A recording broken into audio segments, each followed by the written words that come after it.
Көңілі босап, үйін қимай отырғанын көрсе де, Жандос үндемеді. Бұл үнсіздік Айсұлудың жанын жегідей жеп барады. Одан да айғай салғаны жақсы. Интернет арқылы айтатын, жанды ертетін тәтті сөздері жоқ. 3 рет кездескенде қалай байқамағанын өзі де білмейді. Бойы талпалдақ екен ғой. Сымбатты көрінген түрі де қошқылданып кеткен. Туғалы үйінен ұзап шығып көрмеген Айсұлу осы сәтте көлікті тоқтатуды өтінді. Жандос қыздың айтқанын екі етпеді. Жол жиегіне сақырлай тоқтаған ескі көліктен атып шықты Айсұлу. Жылай шықты. Енді далада екеуі ғана. Жандос жанына келді. Тағдырдың талқысына түскен шарасыз, аянышты аруға ұзақ қарады. Жаңбыр астында қорғансыз қалған балапан тәрізді. Осы кезде барып сауық құрған Жандос не қадамға барғанын түсінгендей болды. Бұл менің мәңгілік жарым ба деп өз-өзінен сұрады. Бұл сұрақты Айсұлу да өзде ішіне қойған болатын. Жандос Айсұлудың жанына жақындады. Арудың ақ білегінен ұстап дір-дір етіп тұр. Беліне түскен бұрымын сипады. Қапсырай құшақтап бауырына басып ұзақ тұрды. Қыз болса жігітке сүйеніп жылай берді. Осы кезде жылама деді Жандос. Жылағаныңды қаламаймын. Айсұлу енді даусын шығарып қаттырек жылады. Оның ұғымында үйден кеткен қыздың қайтып келуіне құқығы жоқ болатын. Әкесі үнемі осылай айтып құлағына құйып та отыратын. Балалығы бойынан кетпеген Айсұлу не істеп не қойғанын ақыл таразысына тартатындай жағдайда емес еді. Жігіттің құшағы өртеп барады. Ыстық ерін ақ тамаққа тигенде Айсұлу жылауын тоқтатты. Тапалтақ көрінген Жандостың құшағы темірдей берік, сытылып шығу мүмкін еместей. Бұл құшақтан Айсұлу бірнеше жылға есейіп шықты. Сары машина күңірене қозғалды. Осылайша бір үйдің маңына келіп тоқтады. Бұлар тоқтаған үйдің маңы тым-тырыс болатын. Айсұлу көршілер маңына тоқтаған шығармыз деп ойлаған. Жандос отыра тұр деп үйге кіріп кеткен. Үштен жұпыны киінген орта бойлы әйел шықты.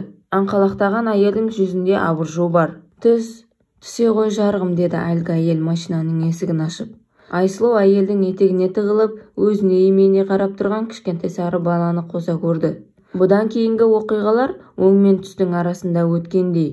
Бірі есінде, ал бірі есінде жоқ. Ішке кіріп келгеннен-ақ көзге ұрған кедейлік Айсұлудың еңсесін көтертпеді.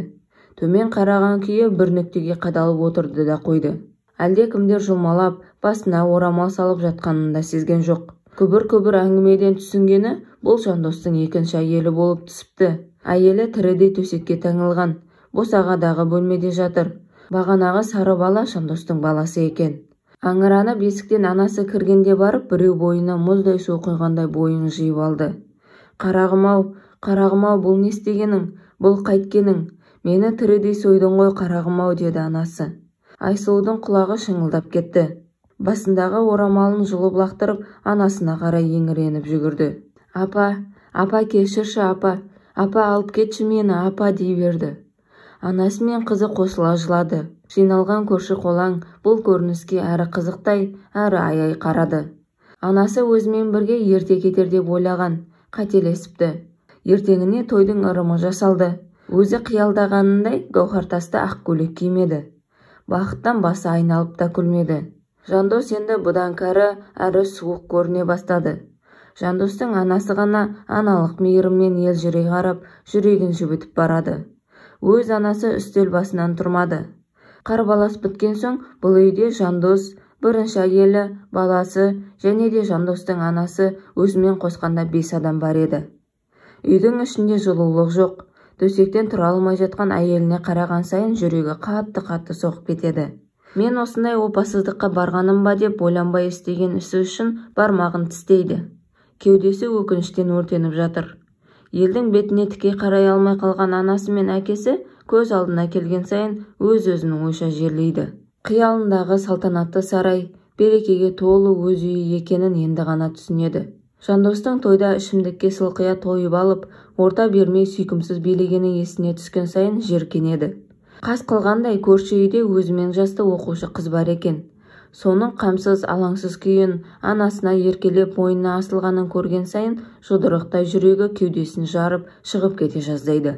Бұл жүрек тоқтап қалмай нағып тұр деп адам баласының шыдамдылығына балаң көңілмен таңырқайды. Біртіндеп қол көтере бастаған Жандостың жұдырығы тәніне батса да жанына батпайды. Бірнеше күн салынып ішіп, бірнеше күн үйге қонбай жоқ болып кететін әдеті бұрыннан бар екен. Жоқ болып кеткен күндері көрші ауылдың қыздарына бетперде киіп барып, сері болып көрінеді екен де, үйге келіп, бар ашуын қорғансыз нәзік жандылардан алады екен.